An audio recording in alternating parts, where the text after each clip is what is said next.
I've never seen her. Was she a comedic actress? I don't know what the old She's been in some of them.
These laborers are known as punkers.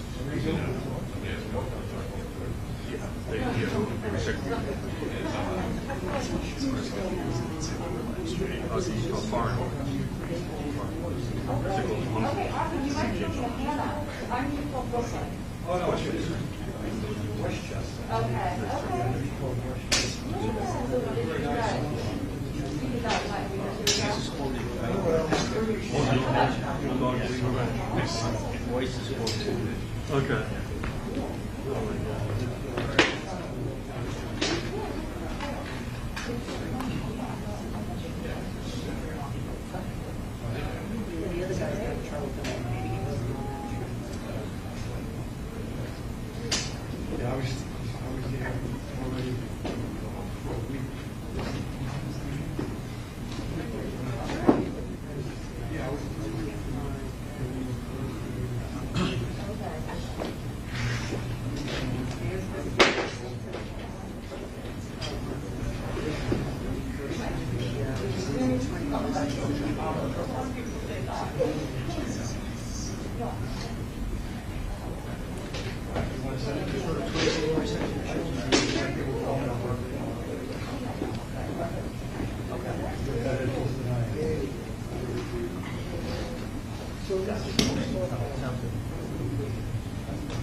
Oh, really? I know what lost about that.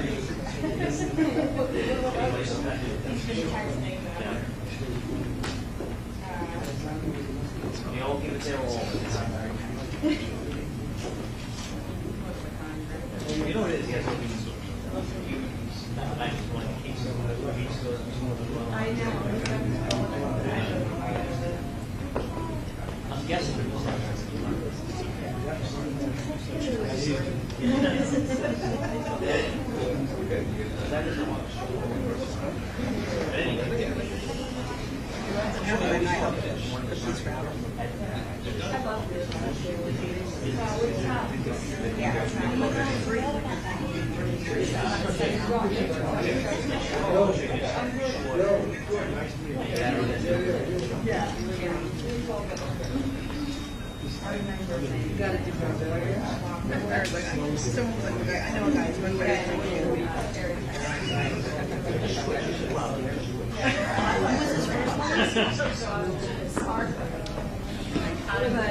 Right down at the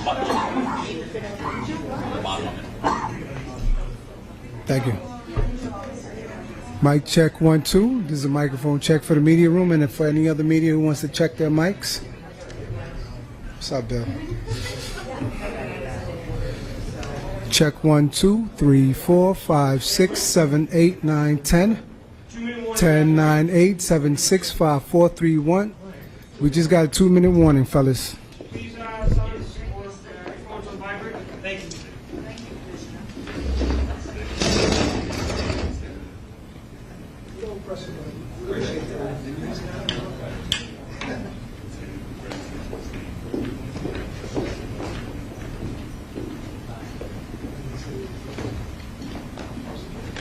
Well, they just checked this out one last time. One, two on the building, 1, 2, 3, one left. 1, 2, 3, 1, 2, 3. Mike, it's on. Mike's not on. All right, how about now? That would help, right? Try it again. 1, 2, 3. On the left. Left side. Left side. Right side. We good? Awesome.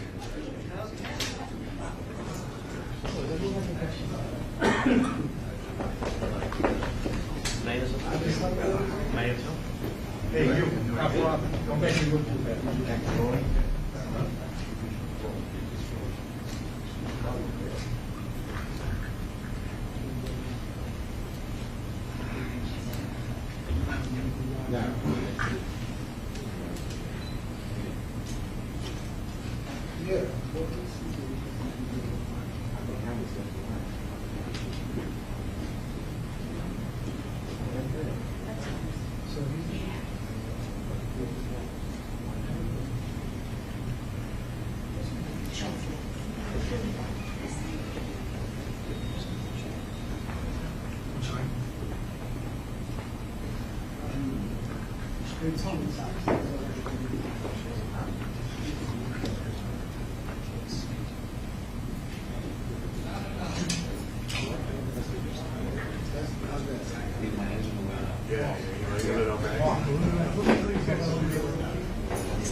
So red's on. Red's on. Off is off, right? Okay. You good? Yep. Okay. We're about 30 seconds out.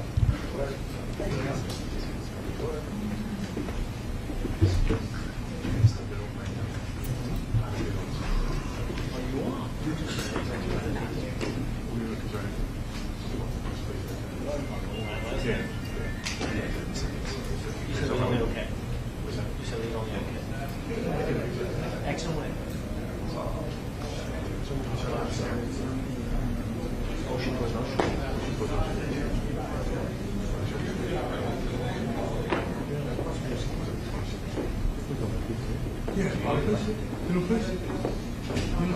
Yeah, just open up. You're open. Are you in it? Please just pause. Thank you for that. He goes to social media. He's very proud, yeah. Yeah. His family owned a place over by Manhattan Beach. And then they sold the building, and then now he opened the kids' son. He opened it up. Yeah, it's crazy. Yeah. Influence. Yeah, exactly. It's also young people are not promoted.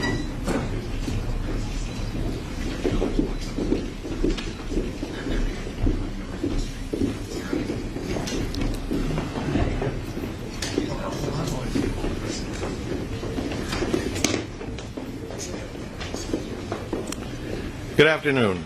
I'm John Miller, Deputy Commissioner for Intelligence and Counterterrorism of the New York City Police Department. With me, Police Commissioner Keishant Sewell, Chief of Detectives James Essig, Breon Peace, the United States Attorney for the Eastern District of New York, Mike Driscoll, the Assistant Director in charge of the FBI's New York office, John DeVito, Special Agent in charge, ATF. These are the partners who have been working with us from the first moment of this incident, and we have important information to transmit today. First, we'd like to go to the mayor, live from Gracie Mansion.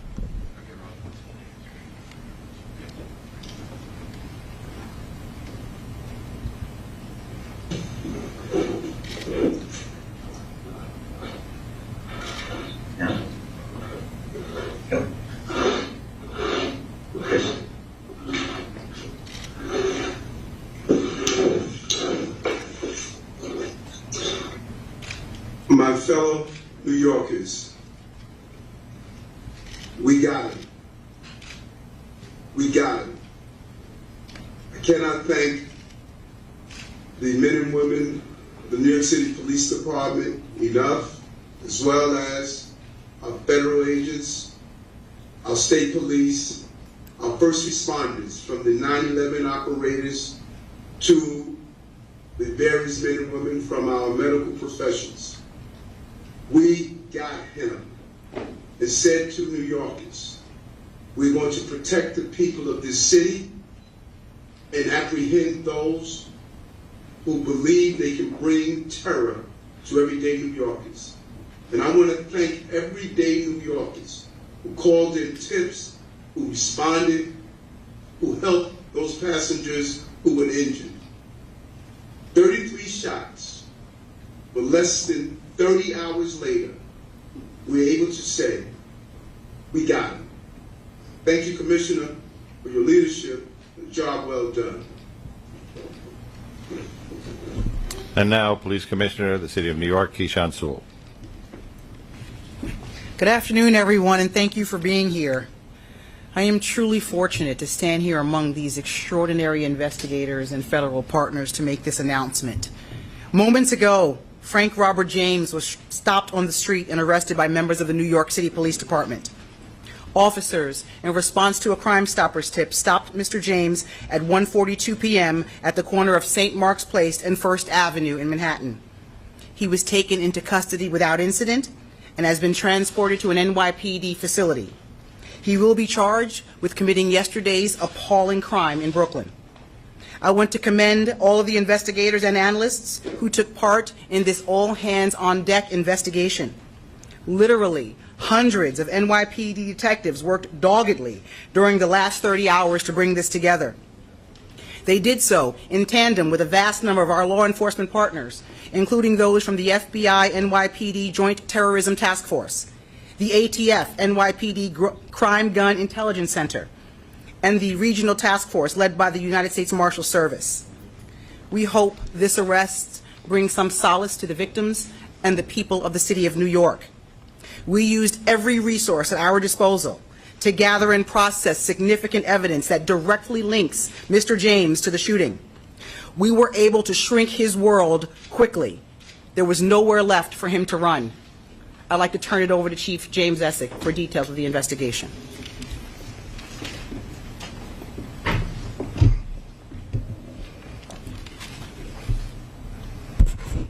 Good afternoon, everybody. I'd like to update the public on yesterday's incident on the subway in Brooklyn on a Manhattan-bound N train. Through the course of this investigation, we developed additional information and evidence. Mr. Frank James, our person of interest, now became a wanted individual for yesterday's horrific incident. Mr. James is a male, 62 years old. He is known to us and has ties in Wisconsin, Ohio, Pennsylvania, New Jersey, and New York City. His arrest history in New York is 9 prior arrests, dating from 1992 to 1998. Those include possession of burglary tools 4 times, criminal sex act, theft of service 2 times. He was arrested on a New Jersey warrant. He also has a criminal tampering. He has 3 arrests in New Jersey, in 1991, 1992, and 2007. They are for trespass, larceny, and disorderly conduct. So yesterday, we recovered video of him prior to the incident entering the Kings Highway subway station. He has the same black cart that he has later recovered on the crime scene. The pictures are to my right over here. This We'll make these available electronically after this. This station is 3 blocks from where we recovered the U-Haul truck that he rented in Philadelphia. The key to that truck was recovered at the crime scene. This jacket, the distinctive orange jacket, was also recovered, as well as his construction helmet he was wearing, and we recovered that in a garbage bin in transit. We believe, but this is still early in the investigation, that after firing his weapon 33 times at innocent New York City subway riders, Mr. James boarded an R train that had pulled into the station, went 1 stop up, and exited at 25th Street Station. We also have a picture of that.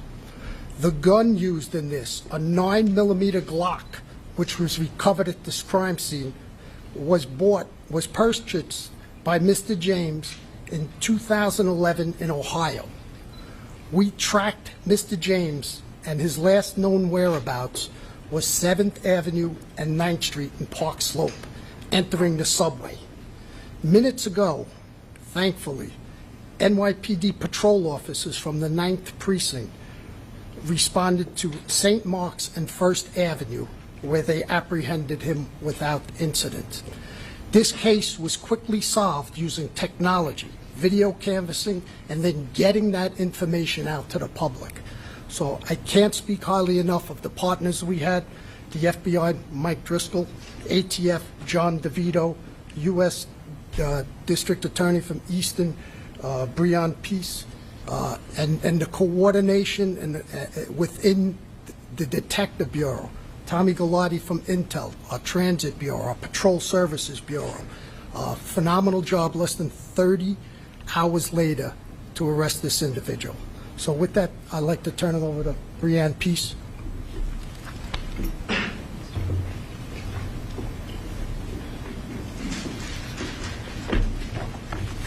Good afternoon. Thank you.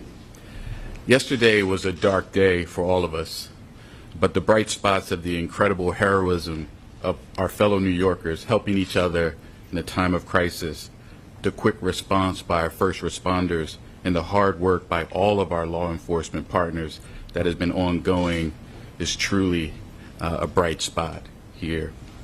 Today, Frank James has been charged by complaint in Brooklyn Federal Court with 1 count of violating 18 U.S.C. sections 1992 A7 and B1, which prohibits terrorist and other violent attacks against mass transportation systems.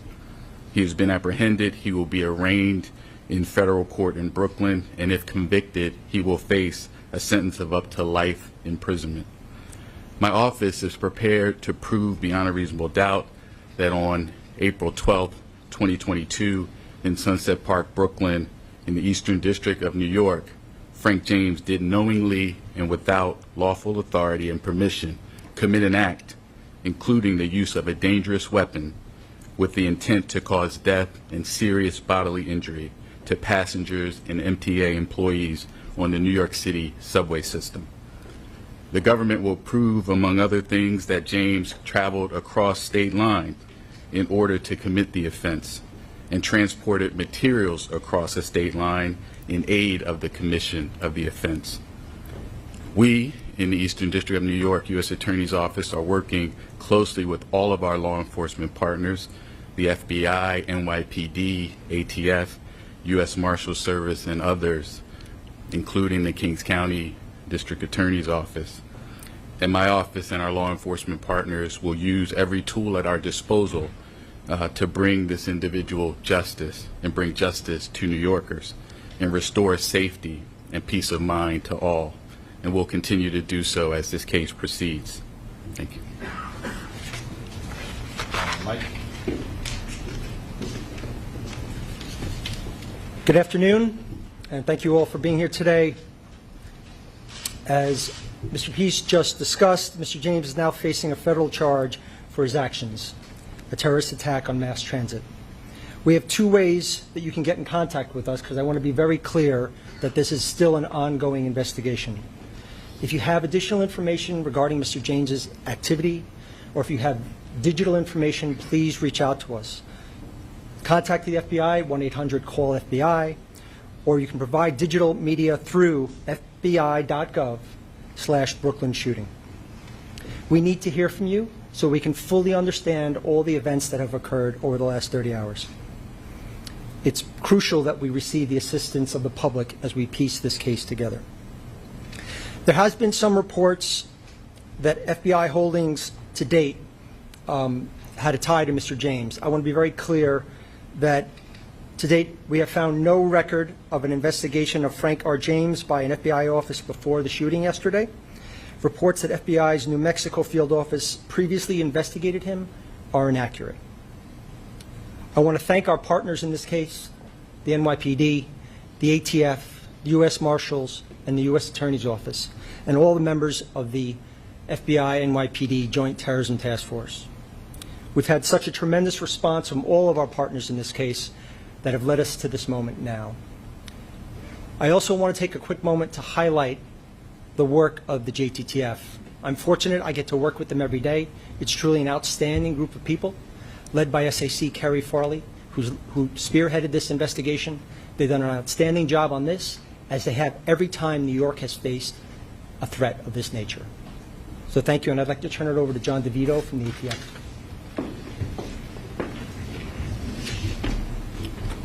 Good afternoon, everyone. Again, my name is John DeVito. I'm the Special Agent in Charge for ATF here in New York State.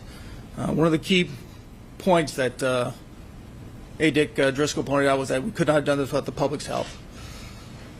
First, let me say our thoughts and prayers and actions for the past 2 days have been with the victims as well as all New Yorkers.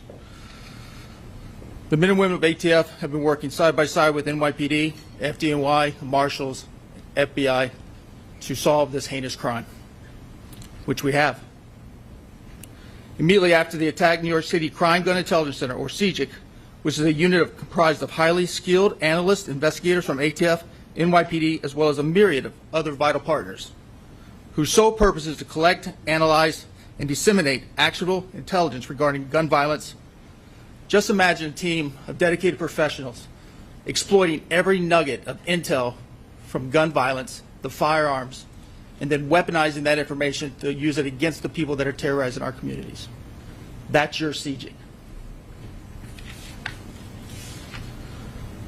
The timeline on this gun's life spans 16 years and 5 states.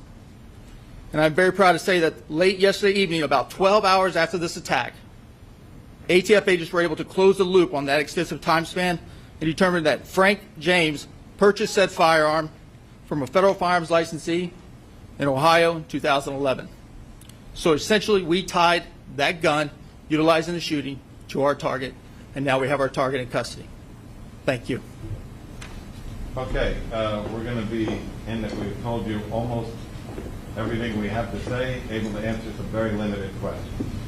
Tina. Can you tell us a little bit about the Crime Stoppers? There's some reports they call themselves sure. There was a person who called Crime Stoppers. We're reviewing who exactly made that call.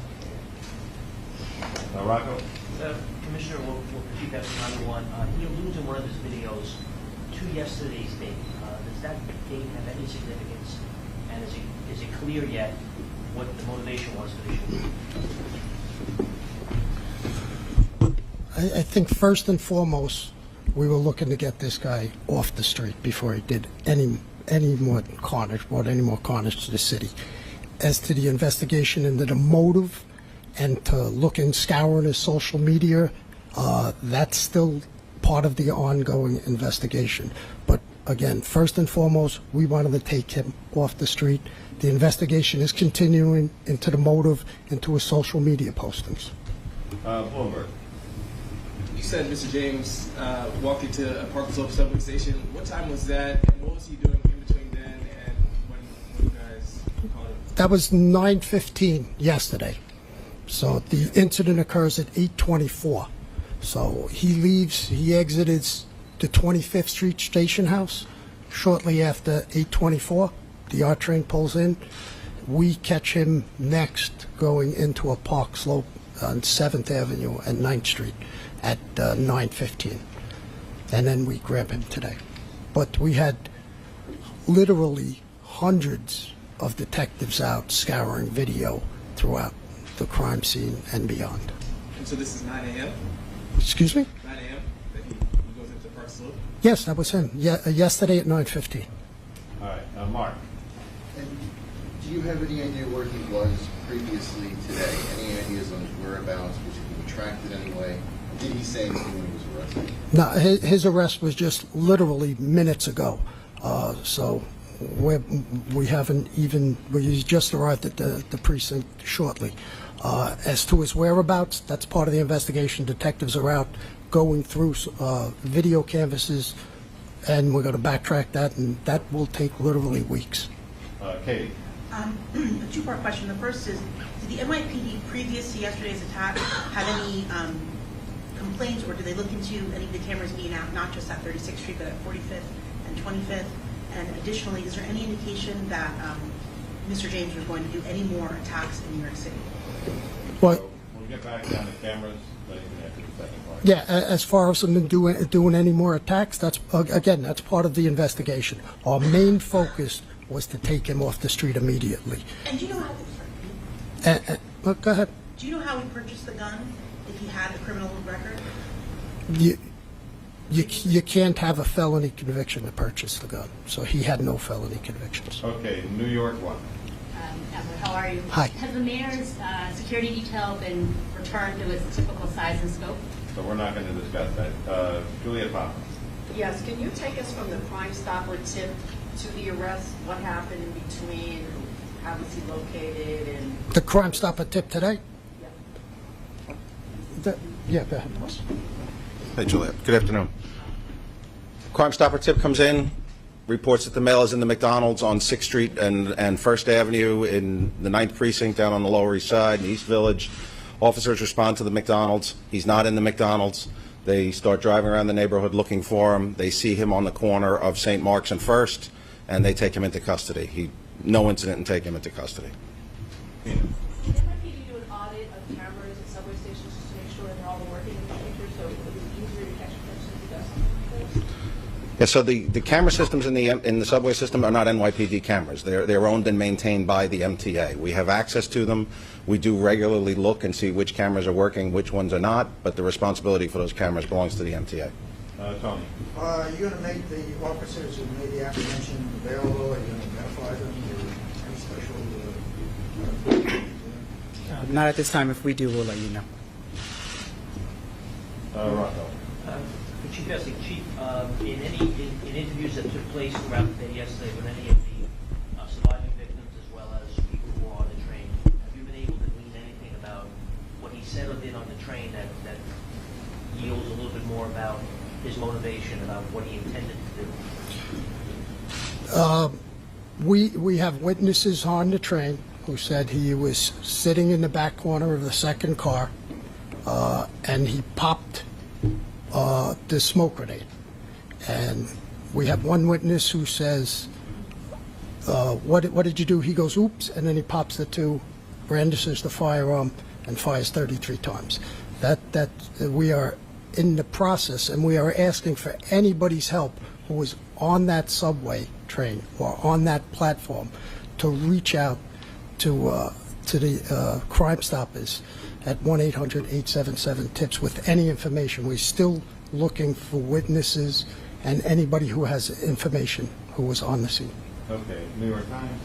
Hi, can you tell us anything more about the block that this guy used? We heard initially that it had jammed.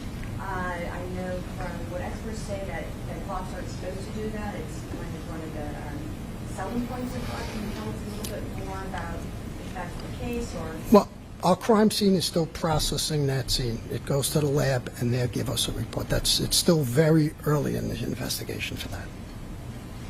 All right, Tony? One for All right. Mr. Okay, go ahead. U.S. Attorney.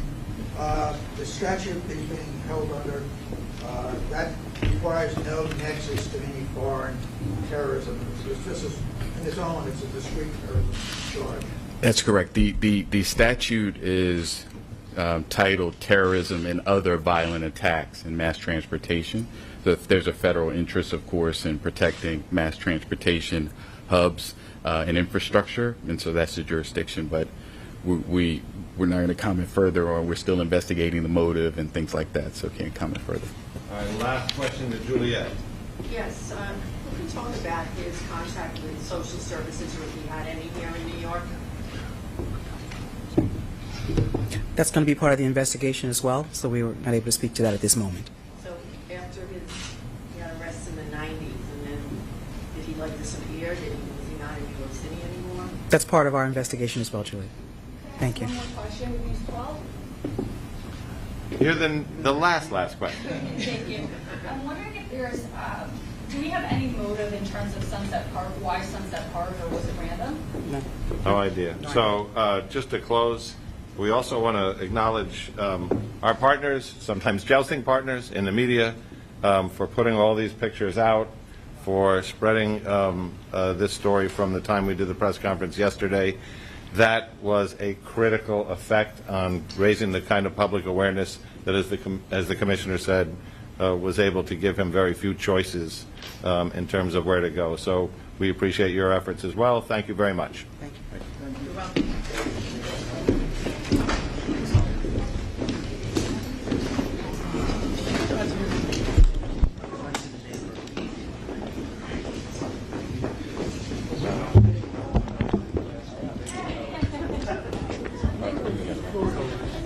Thank you.